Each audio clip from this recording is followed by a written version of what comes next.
안녕하세요. 오늘도 사연 살롱을 찾아주셔서 감사합니다. 저는 50대 중반의 여성이에요. 일찍 부모님이 돌아가셔서 할머니와 살다가 고등학교 1학년 때 할머니도 돌아가셔서 혼자가 됐어요. 저희 집이랑 버스로 2정거장 떨어진 곳에 계신 고모 할머니가 일주일에 2번씩 저를 보러 오셔서 반찬도 주시고 밥도 가끔 해주셨어요. 17살이라는 나이에 보육원에 가는 것도 어렵고 가더라도 2년 있다가 또 나오고 복잡해질 뻔했는데 고모 할머니가 저를 돌본다고 하셔서 계속 할머니와 살던 집에 있었거든요. 고모 할머니는 제가 그 집에서 계속 살고 싶어 하는 걸 알고는 일부러 저를 데려가지 않으신 거라서 더 고마웠어요. 가끔 제가 고모 할머니를 찾아갈 때도 있었는데 한 번은 집에 고모 할머니 아들이 와 있더라고요. 그분은 저를 보고 별로 반가워하지 않으셨어요. 아저씨하고는 가깝지도 않은 사이인데 왔다 갔다 하는 게 불편한 것 같았어요. 그래도 저한테 대놓고 언짢은 말을 하거나 기분 나쁜 행동을 하지는 않았어요. 아저씨는 고모 할머니와 가까운 데에 살고 있었어요. 고모 할머니네 2층 창문에서 아저씨네 골목이 보일 정도였죠. 일요일 이른 아침 시간에 간 적이 있는데 고모 할머니는 뒷산에 약수를 떠온다고 쪽지를 남겨두셨더라고요. 할머니를 기다리다가 저는 2층에 올라가서 밖을 보다가 수상한 걸 발견했어요. 아저씨네 집 마당에서 어떤 남자가 커다란 검은 가방을 갖고 주변을 살피면서 나오는 게 보였어요. 직감적으로 그 사람이 도둑이라는 걸 알겠더라고요. 저는 얼른 112에 신고를 하고서 죽어라 아저씨네 집까지 뛰어갔어요. 도둑이 막 대문을 열고 나오려고 할 때 저는 온몸으로 문을 막고서 못 나오게 했어요. 도둑은 막 욕을 하고 화를 내다가 안 되겠는지 담을 넘으려고 하더군요.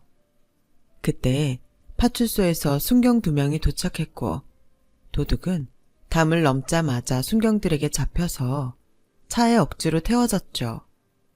가족 전부 새벽에 절에 갔다 온 아저씨네는 이 사실을 알고 깜짝 놀랐어요. 아저씨는 도둑이 들고 나온 가방을 열어보고는 다리에 힘이 풀려서 주저앉더라고요. 거기에는 아저씨네가 이민 가서 쓰려고 바꾼 달러 뭉치와 비싼 폐물들하고 고급 식기와 장식품이 들어있었어요. 정말 고맙다 성현아. 이거 없었으면 우리 다 이민 가서 당장 집 구할 돈도 없을 뻔했어. 네가 우리 가족을 살렸다. 아니에요. 제가 고모 할머니한테 신세 지는 거에 비하면 아무것도 아닌데요. 제가 도둑놈을 봐서 천만 다행이었죠. 라고 하자 아저씨네 가족들도 저한테 몇 번이고 고맙다고 인사를 했어요. 고모 할머니도 저를 안아주시며 우리 성현이가 아주 복덩이야. 성현이 안 왔으면 어쩔 뻔했어. 니들 미국 가서도 성현이 잊어버리면 안 된다. 아저씨는 이민 가기 전에 저한테 2달 정도 쓸 생활비를 주셨어요. 이민 가면 돈 쓸 일도 많고 무슨 일이 있을지도 모르는데 아무리 제가 도둑을 잡았다고 해도 그렇게 챙겨주는 게 쉽지 않았을 거예요. 저는 고모 할머니와 공항에 나가서도 감사하다는 말을 했어요. 성현아, 열심히 살다 보면 좋은 날 꼭 온다. 뭐든 부지런히 열심히 해. 우리 어머니도 잘 부탁한다. 아저씨는 저한테 그 말을 남기고 가족들과 함께 비행기를 탔어요. 고모 할머니도 이제 저밖에 없었고 정말 단 둘만 남게 된 거죠. 저는 결심을 하고 고모 할머니네로 들어갔어요. 고모 할머니 밑에서 고등학교 3학년과 대학교 2학년까지 보냈어요. 나이가 많아도 건강한 편이셨는데 결국 몸이 약해지시더니 폐렴으로 돌아가셨어요. 아저씨 가족들은 그곳 생활 때문에 바로 올 수 없어서 제가 장례식장도 알아보고 상주 노릇도 하면서 고모 할머니 빈소를 지켰어요. 이틀이 지나서야 겨우 온 아저씨는 제 손을 붙잡고 눈물을 흘리셨어요. 우리가 성현이 덕을 정말 많이 보는구나. 정말 이 은혜는 잊지 않으마. 무슨 그런 말씀을 하세요. 할머니, 제 친할머니나 마찬가지셨어요. 장례식 후에 저는 아저씨한테 깜짝 놀랄 소식을 들었어요. 고모 할머니가 저한테도 재산을 좀 남기셨다는 거예요. 아저씨, 저는 이거 죄송해서 못 받아요. 제가 할머니 집에서 지내면서 받은 게 얼마나 많은데요. 네가 이러면 우리도 나중에 죽어서 어머니 얼굴 똑바로 못 봐. 그리고 네가 몰라서 그렇지 살다 보면 돈이 아쉬울 때가 얼마나 많은지 아니? 어머니가 아마 그런 것까지 생각하실 거야. 어른 성의 무시하면 못 써. 그냥 받아둬. 제가 이걸 어떻게 다 갚으면서 살아요. 네가 착하게 열심히 살면 그게 갚는 거야. 그리고 갚긴 뭘 갚아. 우리도 너한테 받은 거 많아. 라면서 펑펑 우는 제 등을 도닥여 주셨어요. 주변에서 저 같은 처지 애들한테 냉정한 친척들 때문에 힘들게 사는 경우도 많이 봤는데 저는 정말 운이 좋은 것 같았어요. 그때 저는 남들한테 못되게 하지 말고 누구든 도울 수 있으면 돕자고 그렇게 다짐하게 됐어요. 대학 졸업 후 저는 취직하지 않고 한창 유행하던 카페를 열었어요. 친할머니가 저한테 물려주셨던 집을 팔았던 돈이 있었거든요. 저는 직장 생활보다는 제 일을 하는 게 더 맞는 것 같았어요. 카페는 대학가에 있어서 젊은 사람들로 항상 붐볐어요. 그 카페를 할 때 남편도 만났고요. 남편은 다니던 직장을 그만두고 카페를 하고 싶어서 여러 번 오가면서 저한테 이것저것 많이 물어봤어요. 저는 제가 아는 건 전부 알려줬어요. 저희 카페에서 커피 다음으로 어떤 게 잘 나가는지도 알려주고요. 뭐 하나라도 도움이 돼서 그 사람이 잘 되길 바라서였어요. 제가 받은 만큼 남들도 돕고 싶다는 생각에 그 사람뿐 아니라 알바생들한테 가끔 장학금도 줬거든요. 그렇게 인연이 돼서 결혼까지 하게 됐어요. 그 결혼이 제 인생에서 가장 지우고 싶은 그런 시간이 될 줄은 그때는 몰랐죠. 남편은 굉장히 다정다감하고 친절하게 다가왔어요. 항상 먼저 웃으며 이야기를 했고 뭐든 배려하고 양보했죠. 그 모습에 저는 더 그 사람을 많이 도와줬던 것 같기도 해요. 결혼 전에 남자 부모님을 만났을 때도 그 사람은 엄마 아빠 성현 씨 진짜 대단한 사람이에요. 젊은 나이에 대학가에서 제일 잘 나가는 카페 사장이잖아. 다른 사람 도움 없이 혼자서 이룬 거라고요. 이게 진짜 대단한 거예요. 그런 사람하고 결혼하면 뭐든 잘 될 것 같아. 제 집안 환경을 못마땅하게 생각하는 부모님한테 제 칭찬만 했어요. 저는 그런 모습에 감동했고 결혼해서 정말 잘해야겠다고 마음 먹었어요. 결혼하고도 남편은 저한테 잘했어요. 카페에도 제일 먼저 나가서 준비도 하고 청소도 도맡아 했어요. 하지만 그게 전부 저를 속이기 위한 거였다는 게 곧 드러났어요. 결혼하고 6개월쯤 지나서부터 남편은 슬슬 독립 얘기를 꺼냈어요. 카페 이름을 다르게 해도 내가 2호점이라고 확실히 할 거야. 간판에도 그렇게 넣을 거고 나도 혼자 힘으로 얼마나 할 수 있는지 확인도 해보고 싶어. 솔직히 당신은 사장이니까 알바생들도 나는 놀고 먹는 사람으로 보는 것 같단 말이야. 그러게 회사를 누가 그렇게 일찍 관두래. 재정 상태도 그렇고 내가 가게를 할 수 있는지 다 꼼꼼히 본 다음에 했어야지. 당신은 다 좋은데 그런 거 좀 덤벙대는 것 같아. 난 이만하면 됐다고 판단했어. 그동안 카페에서 실무 경험도 많이 쌓았잖아. 한번 해보고서 정 힘들면 그때 다시 생각해보면 안 될까? 라며 매일 어린애처럼 조르는데 결국 저도 그러자고밖에 할 수 없었어요. 남편은 엄청 좋아하면서 다음날 카페 자리부터 계약을 하고 오더군요. 그러더니 인테리어 주방 기구며 바로바로 다 들여오더라고요. 그동안 머릿속으로 다 구상을 하고 있었던 거죠. 남편은 약속대로 카페 간판에 저희 카페 2호점이라는 문구를 넣었어요. 그렇게 오픈을 하고 한 석 달 정도는 제가 양쪽 카페를 왔다 갔다 했어요. 남편 카페가 잘 돼야 한다는 생각에 신경이 쓰여서 가만히 있을 수가 없었거든요. 남편과 제가 열심히 노력한 덕분인지 카페는 예상보다 빨리 자리를 잡았어요. 1년 가까이 됐을 때에는 수익도 굉장히 좋아졌고요. 이제 당신이 더 이상 신경 안 써도 되겠다. 이제 당신 카페에만 집중해. 나도 돈 잘 버는 카페 사장이라고. 그러게 이렇게 빨리 잘 될 줄은 진짜 몰랐어. 요새 워낙 이런 요거트 종류 파는 카페들이 인기라서 그런 것도 있으니까 앞으로도 흐름을 잘 파악해야 돼.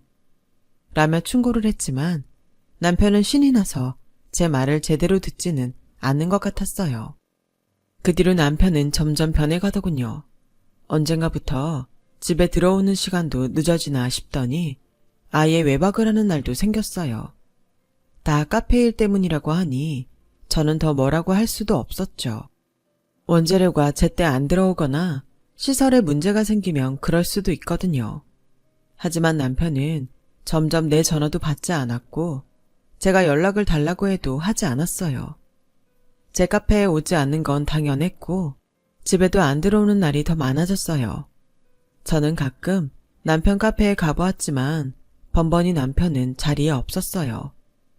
그렇게 몇 번이나 들러도 눈치를 못 채다가 어느 날 간판이 바뀐 걸 알게 됐어요. 간판에는 제 카페 2호점이라는 말도 빠졌고 상호도 바뀌었더라고요. 아무래도 이상해서 이것저것 알아보니 남편은 제가 만든 요거트도 자기 걸로 특허 출원을 냈고 독특한 음료 이름도 전부 특허 신청을 했더라고요.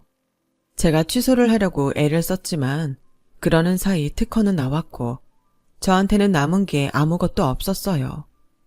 제가 흔들려서인지 카페도 점점 손님이 줄었고 알바생들도 관뒀어요. 그러다가 정말 충격적인 걸 알게 됐는데 남편이 저희 카페에서 디저트 만드는 직원을 빼간 거였어요. 그 직원은 제가 옮기는 걸 찬성했다는 남편 말을 그대로 믿고 월급을 올려준다니까 좋아서 갔더라고요. 모든 사실을 알고 나서는 미안해했지만 어쩌겠어요. 하지만 저는 그 직원이 저한테 한마디 말 안 했던 게 어느 정도는 남편 혼자 일을 벌이는 걸 알아서라고 생각했죠. 남편은 물론이고 직원한테도 너무나 큰 배신감을 느꼈어요.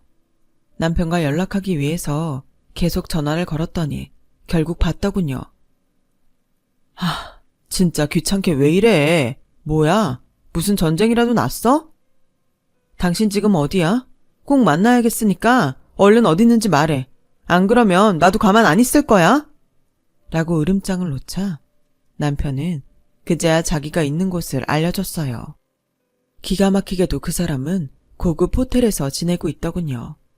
저는 거기서 남편이 다른 여자와 팔짱을 끼고 나오는 걸 똑똑히 봤어요. 그날은 온몸이 떨리고 진정할 수가 없어서 지켜볼 수밖에 없었어요. 남편은 그 호텔을 나오자마자 다른 곳으로 옮겼어요. 제가 찾아오지 못하게 하려는 거였죠. 그 호텔에서도 남편은 전에 봤던 여자와 같이 들락거렸고 저는 큰 맘 먹고 두 사람이 나오는 걸 기다렸다가 그 앞에 나타났어요. 남편은 눈 하나 꼼짝하지 않고 오히려 짜증을 내더군요. 여길 어떻게 왔어? 지금 나 미행했어? 와, 진짜 미치겠네. 라더니 제 팔을 붙잡고 여자한테서 멀리 떨어져서는 사람이 왜 그렇게 눈치가 없어? 내가 집에 안 들어가고 전화 안 받으면 끝이라는 건 몰라? 꼭 하나하나 찝어서 알려줘야 돼? 우리가 가볍게 연애하는 사이야? 몇 번 보고 말아도 되는 거면 나도 그렇게 생각하지. 우리 부부야. 그러니까 나도 이러는 거지.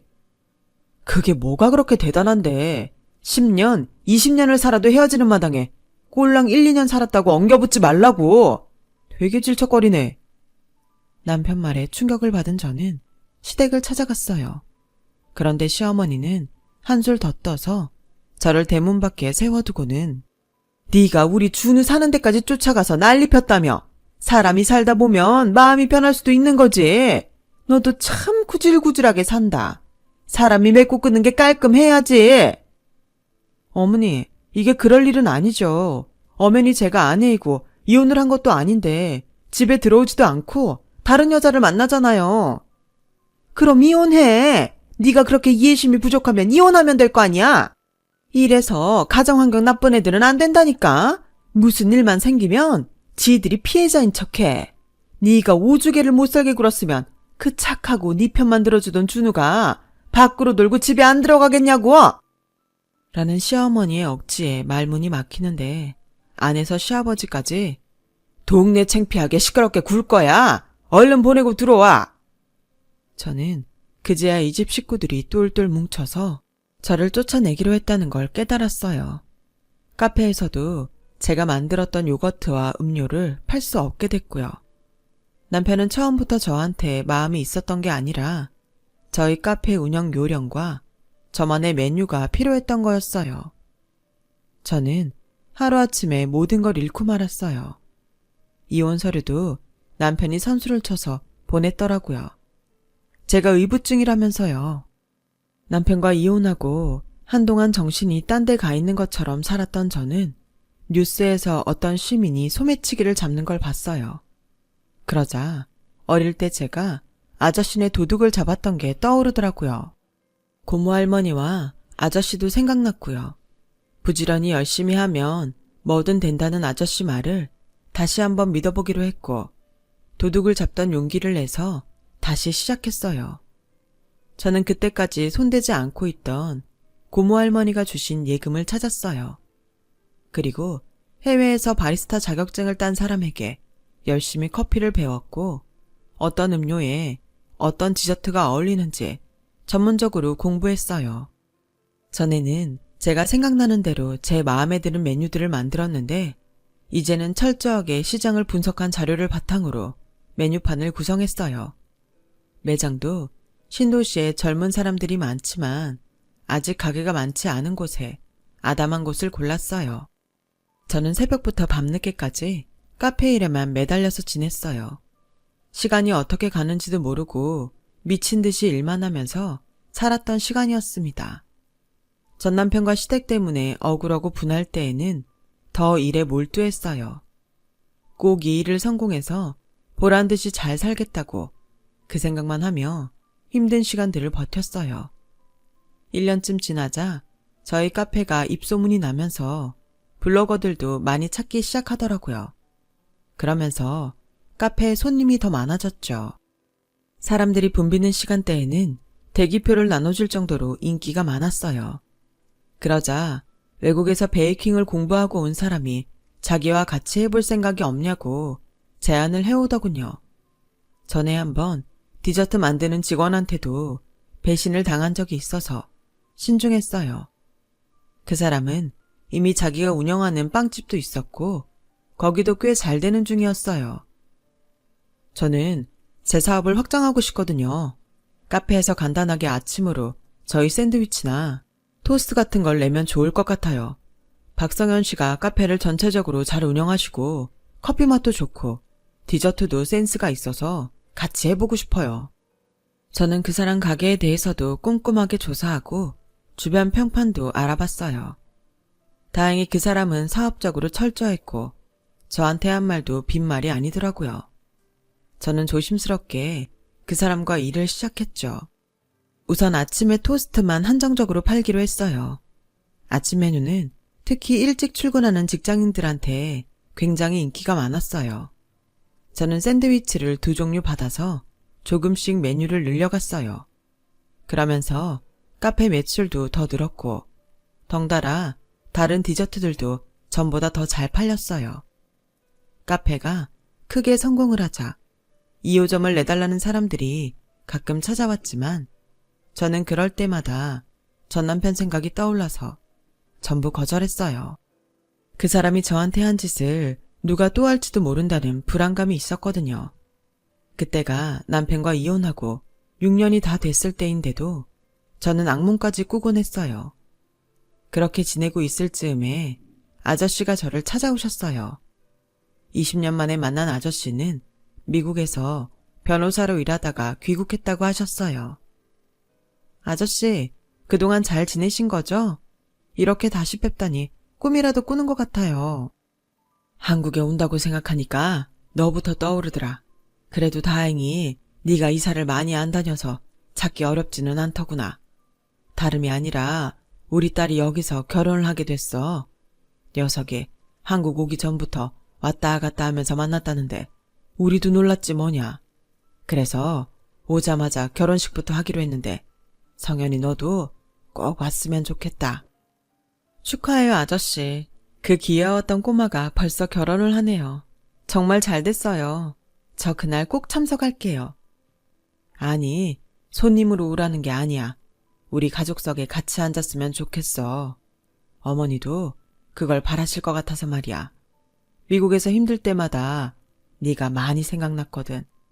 네가 우리 돈하고 귀중품하고 안 찾아줬으면 어쩔 뻔했냐는 말도 많이 했다. 그게 다 인연인 것 같다고 말이야. 먹고 사느라 바빠서 연락은 잘 못했지만 이제라도 가족처럼 지냈으면 좋겠다. 라는데 감격스럽기도 하고 그동안 보냈던 세월이 생각나서 펑펑 울어버렸어요. 아저씨는 제 전남편과 시댁 얘기를 듣더니 어떻게 그런 사람들이 있냐며 막 화를 내셨어요. 걱정하지 마라. 앞으로는 아저씨랑 우리 집사람이 너 그런 일 안 당하게 해줄게. 라며 토닥여주시고 결혼식 전에 저 입으라고 한복까지 보내주셨어요. 그리고 결혼식 날이 돼서 저는 한복을 입고 강남에 있는 미용실에서 머리와 화장까지 받고 결혼식장에 갔어요. 제가 너무 일찍 도착한 바람에 아저씨네 가족이 자리에 없었어요. 저는 신랑 측 사람을 보다가 어딘가 낯이 익다 싶어서 살폈거든요. 그런데 그 사람이 전에 제 결혼식 때 신랑 측 축가를 불렀던 전 남편 친구였어요. 저는 몸이 떨리기 시작했어요. 화장실에 가서 정신을 가다듬고 나와서 한쪽에 숨어서 신랑 측을 봤죠. 그랬더니 전 남편과 시댁 식구가 신랑 대기실에 있는 거 아니겠어요? 전 남편은 신랑 예복을 입고 가슴에 꽃까지 달았더군요. 시어머니와 시아버지는 미국에서 변호사를 하다가 온 집안이랑 사돈 맺는다며 입이 찢어져서 신이 나 있었어요. 저는 머리가 다 어지럽고 토가 나올 것 같았어요. 그리고 그때 막 도착한 아저씨를 붙잡고 조용한 데로 가서 모든 걸 말했죠. 진짜냐? 저 사람이 너랑 결혼했던 그 남자야? 너 이용해 먹고 의부증으로 위자료 한 푼 안 주고 이혼한 그 남자? 우리한테는 요식업하느라 연애 한 번 못 해봤다고 했는데 어떻게 이런 일이 있냐? 라며 바들바들 떠시더라고요. 그러더니 잘 알겠다며 이제부터 우리가 처리하겠다고 하시더군요. 결혼식 시간은 점점 다가오고 하객들도 거의 다 왔을 때였어요.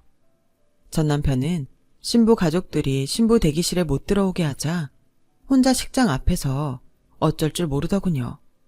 그러다가 신부를 빼고 아저씨와 아주머니만 나왔고 그에 맞춰 웬 건장한 남자 두 사람이 식장에 왔어요. 박준우 씨 맞으시죠? 당신을 사기 혐의로 긴급 체포하겠습니다. 묵비권을 행사할 수 있고 변호사를 선임할 수 있습니다. 저희랑 같이 서로 가시죠. 아니, 제가 무슨 사기를 쳐요. 이게 무슨 일이에요? 장모님, 장인어른, 저 억울합니다. 저 아무 짓도 안 했어요. 라며 버티는 전 남편 앞에 제가 나타났어요. 전 남편과 시댁 식구들은 귀신이라도 본 것처럼 넋이 나갔더라고요. 아무 짓도 안 해? 이혼하고 다른 여자하고도 사귀는 거 다 속였고 요식업체 사장이라는 것도 다 거짓말이잖아. 당신 카페도 그때 2년 더 장사하고 접었다던데. 여자들 꼬셔서 돈 뜯어내고 골프나 치러 다니는 거 내가 모를 줄 알았어? 라고 하자 시어머니가 제 머리채를 잡으며 이 나쁜 년이 어디서 거짓말이야. 이 년이 내 아들 짓대로 안 되니까 지금 억지 부리는 거예요. 잡아가려면 2년 잡아가요. 할머니도 콩밥 좀 먹게 해줄까요? 어디서 2년 전년이에요. 내가 전처럼 순순하게 당할 줄 알아요? 우리 아저씨네 식구들, 나한테 가족이나 다름없는 사람들인데 그 사람들한테 사기를 치려고 해? 나 가만 안 있어. 전에 나한테 했던 짓까지 모조리 다 고소할 테니까 그렇게 알라고. 라며 시어머니를 뿌리치자 그제야 남편은 저와 아저씨네가 보통 사이가 아니란 걸 눈치채고 그 자리에서 무릎을 꿇었어요. 내가 잘못했어. 장인어른, 잘못했습니다. 저 이렇게 잡혀가면 끝나요. 한 번만 봐주세요. 여보, 나 한 번만 봐주면 안 될까? 내가 정말 잘못했어. 라는데 경찰들은 남편을 보고 기가 막히다는 표정을 지으며 일으켜 세웠어요. 전 남편이 경찰한테 끌려가자 그제야 시어머니는 아저씨한테 싹싹 빌면서 사돈어른, 우리 아들이 모자란 게 있겠지만 젊을 때 실수 한두 번 할 수 있는 거 아니겠어요? 한 번만 용서해 주세요. 무슨 용서를 해요? 우리 딸 신세 망치려고 한 놈인데. 그리고 우리 성현이 혼자라고 그렇게 무시하고 말도 안 되는 소리 해가면서 위자료도 안 주고 이혼했잖아요. 기다리고 계세요. 우리가 전부 갚아줄 겁니다. 그렇게 뿌리치자 전 시어머니 시아버지는 그 앞에서 무릎을 꿇고 계속 살려달라고 했고 다른 사람들은 그 모습을 구경했어요. 그 후 전 남편은 제 증언으로 결혼 사기죄가 입증이 돼서 실형을 선고받게 됐어요. 아저씨 딸은 한동안 충격을 받아 힘들어했지만 다시 좋은 사람을 만나서 몇 년 후 결혼을 했죠. 그때도 저는 가족으로 참석했어요. 그 후로 전 남편과 시댁은 어떻게 지냈는지 알 길이 없었어요. 그러다가 얼마 전에 시골 노인들한테 사기를 치다가 잡혔다는 소식을 들었네요. 사람 참 안 변하는 것 같아요. 저는 아저씨네와 가까운 데로 이사가서 잘 지내고 있어요. 그리고 저에게도 좋은 짝이 생겼답니다. 저희 카페에 샌드위치와 토스트를 납품하던 베이커리 사장과 결혼을 했습니다. 지금은 아들, 딸, 남편과 함께 행복하게 살고 있어요. 자기가 하는 대로 받는다고 살아가는 동안 좋은 일 많이 하고 살면서 자식들도 복 많이 받고 사는 삶이 되었으면 좋겠다는 생각을 하곤 합니다. 제 긴 이야기 들어주신 분들 모두 다 건강하시고 매일 행복하고 좋은 일만 넘치시길 바랄게요. 감사합니다. 여러분, 사연 댓글에 응원과 현명한 조언 부탁드려요. 좋아요와 구독은 저에게 큰 힘이 됩니다. 오늘도 좋은 일 가득하세요.